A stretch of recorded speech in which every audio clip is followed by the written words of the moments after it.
Hi Gemini, welcome to your May 2020 love reading. It's Rena here. So let's see what we got going on for you. If I get that card one more time, I don't know what I'll do. Perfect for these times, right?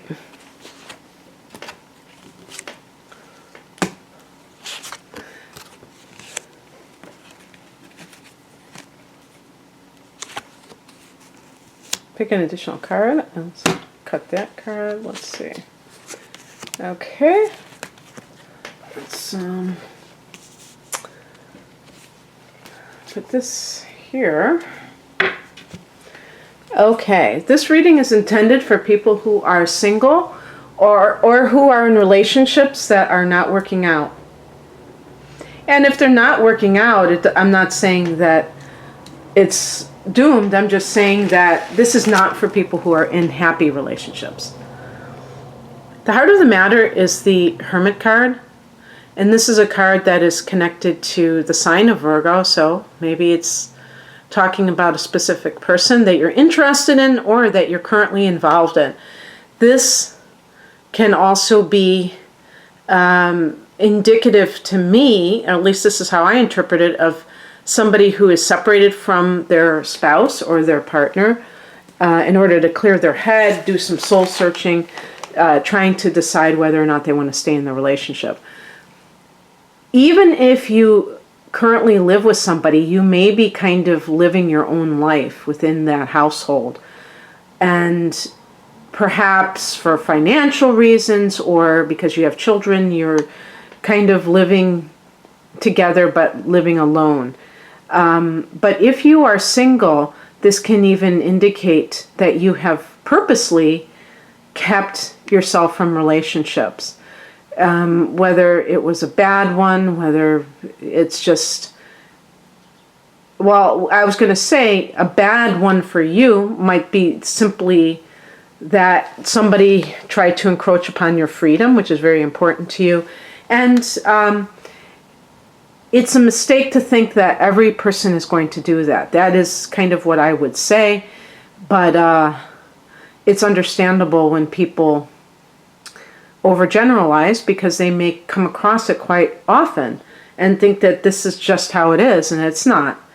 It's just that you haven't met the right person who understands you and is the same way. I think that's the key, who also is like that.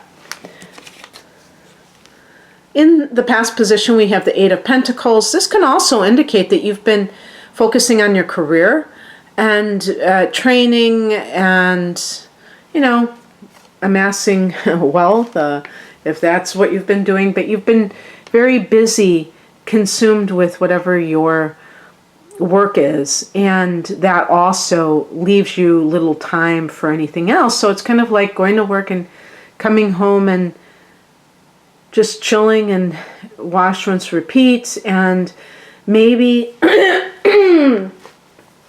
maybe it's just a matter of incorporating one night and on the weekend to socializing, even with friends. Maybe even that is something that you have been avoiding for whatever reason, just being tired, especially with the Eight of Pentacles.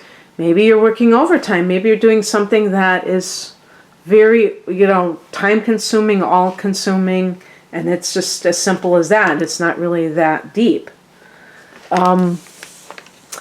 Oh, I love this. I didn't even think about this. The higher message is the Fool card.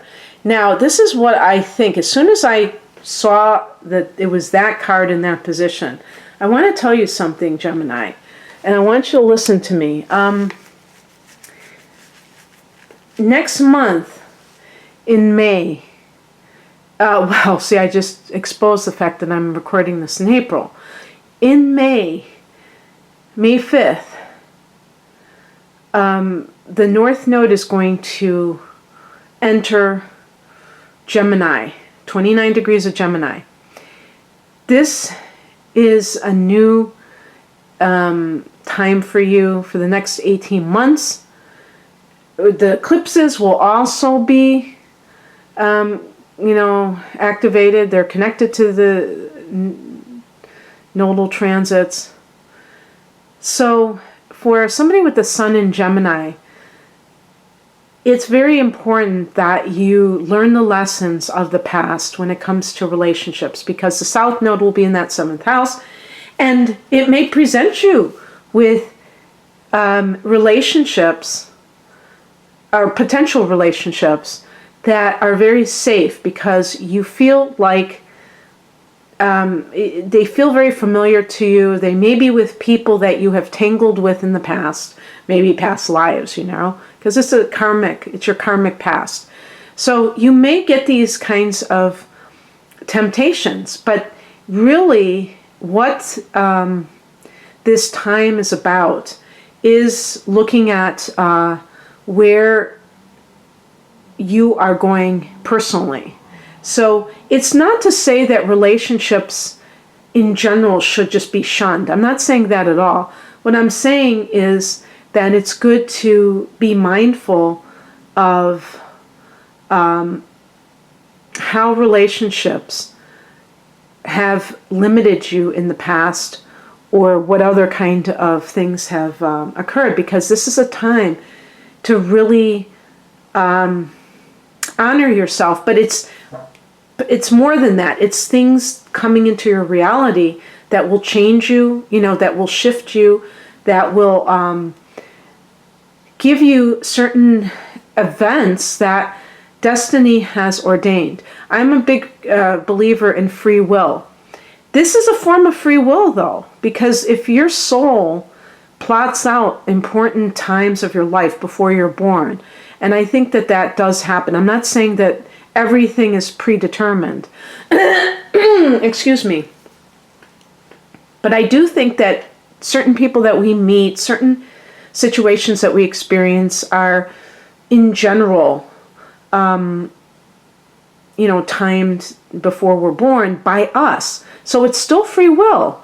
I mean, that's the important thing, but it feels like destiny. It feels like it's just, it is destiny, but I mean, it feels like it's happening from somebody else to us.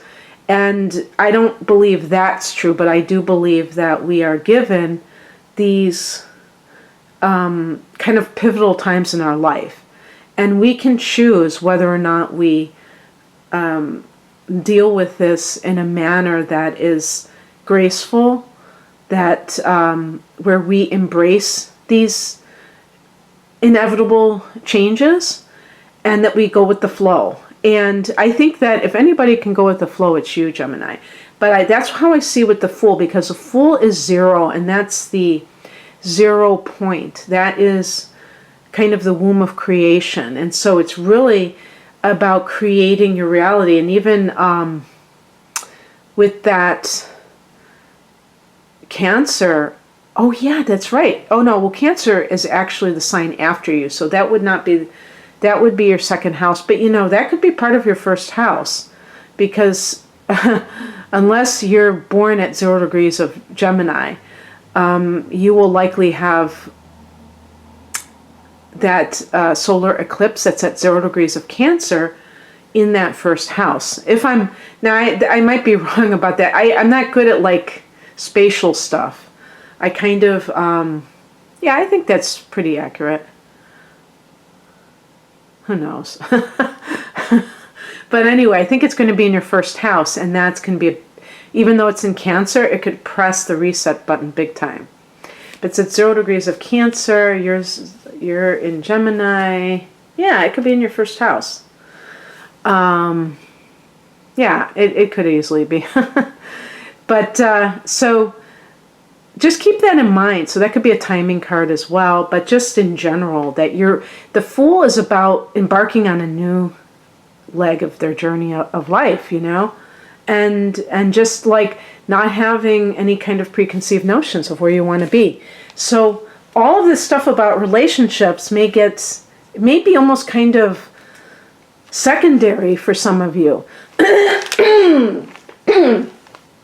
I'm sorry, you're the first sign I'm doing, and I'm getting my vocal cords exercised. Not exorcised. But so there could be something going on with you personally that is kind of usurping all of this relationship stuff. And this could mean that with your soul searching, if you're involved with somebody, that you're like at the point of having to make a decision about where you want to go. What crosses you is the Three of Swords. Well, this is a card of feeling, well, for some people, it could be a card of feeling like you have heartbreak. Why would this be the case? Well, if you're somebody who has perhaps been, or rejection, and if this is why you're alone and single, is because of a past relationship that the person broke up with you, there may have been a third party involved, and it made you feel that you weren't good enough. This is kind of what I say when I get the Three of Swords. Swords are thoughts, and swords are connected to air signs like you, Gemini. The other swords are Libra and Aquarius, so maybe somebody of those signs is still on your mind, is still affecting you, impacting you negatively. But the truth is that we tell ourselves things based on what other people do. So if somebody breaks up with you and you automatically blame yourself and think that there's something wrong with you, that is on you to really question your thoughts. Don't just accept your thoughts as a given, that you have to believe what you think. No, you don't have to. It's foolish to, because it certainly doesn't define you, what other people do, even if it involves you. Sometimes people break up with the other person because they simply don't think that they have enough in common. They don't think that they're compatible. Either their emotional natures, maybe they don't feel that they have that deep love for the other person. That's not saying that you're unlovable. It sounds crazy, but I understand in the moment and when it's one-on-one why it feels that way. So I'm not ridiculing somebody for feeling that way. I'm just saying that it's not true. If you're involved in a three-party situation, they say Geminis like to have, pairs of things, including people. It's not working. Something has to give. Maybe both of these people are not the ones for you. Maybe the Fool card is totally starting from scratch. Or even going on your own new journey solo without these kinds of distractions. And kind of winging it. Sometimes people always need somebody in the wings before they will leave that primary relationship. Or if you're a Gemini, two people that you have, And the Fool is about traveling light, and not having a lot of encumbrances, if that's a word for the plural. What's coming in? This is a great card, Nine of Cups, wish fulfillment, but emotionally feeling fulfilled. So hard work pays off. The hard work on yourself. Maybe that's what the Eight of Pentacles is about. Maybe it's not about your work life. It's about you working on yourself and alone. Maybe you've gone into therapy. And now that hard work has paid off and you've attracted somebody to you that is, very compatible with you.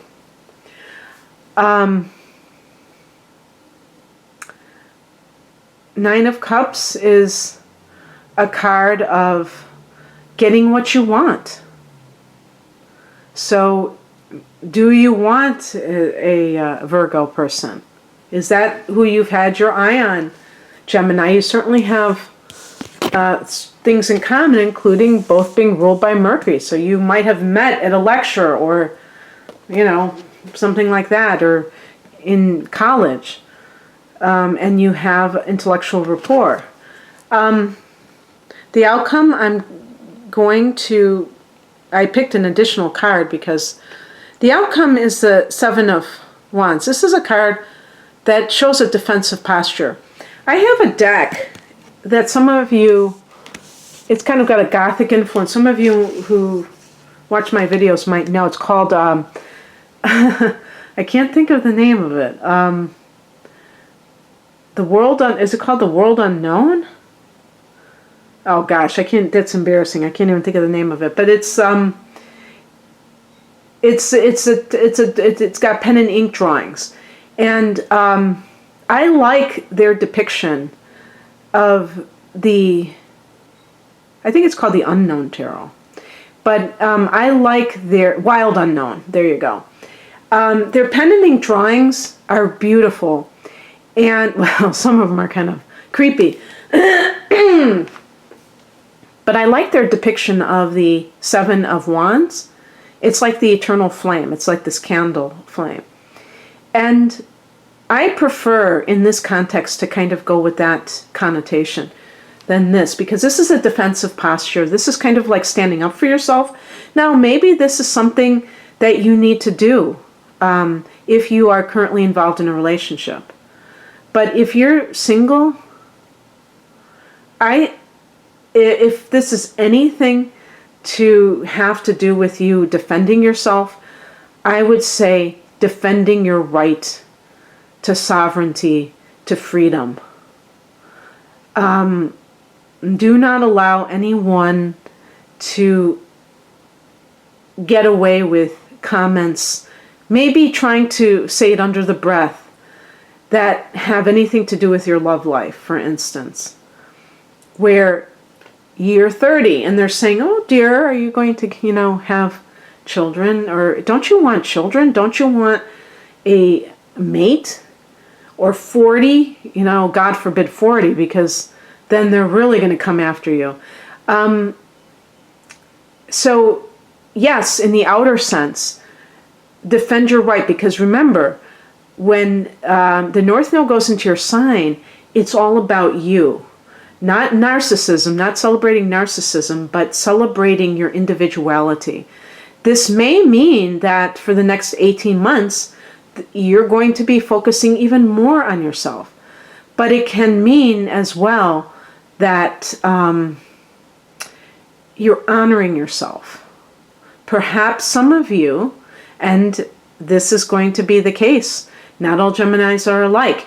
You have the moon in Pisces, Libra, Cancer, even Virgo. You have you have Venus and or Mars, Mercury, these inner planets in Cancer or Taurus. And you have this tendency to put your partner first, maybe to put your children first, to put others first. And this is a time to declare your right to your dreams, the Nine of Cups, to your wishes, your hopes and wishes, and not feeling guilty about it, not allowing anybody to guilt you, not just guilting yourself, but defending it. The eternal flame to me is like that little, how they say the small still voice? Well, it's the passion, the small still passion, but it's really not still. It's very alive and it's wavering, and it's you can fan those flames and make them go even higher by doing what you love, following your bliss. So, if you have stuck around to this point in the reading, Gemini, you're going to know that I do love readings a little bit differently. It's not just about, feel good. To me, it's the ultimate feel good, because it's not just about relationships. Life is not defined by our relationships, even though they are very important and they are pivotal in some of our life decisions and situations, for sure. And I've been with the same man for many, many years, so I'm not, saying that that isn't important. That's very important, but it's not everything.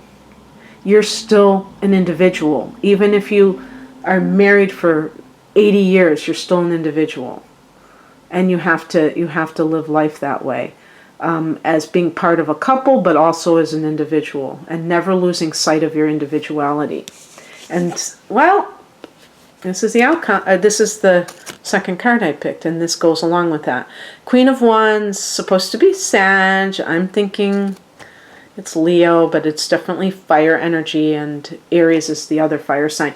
Now the sun, it's because the sun rules Leo, but the sun in this card is meant to depict positivity.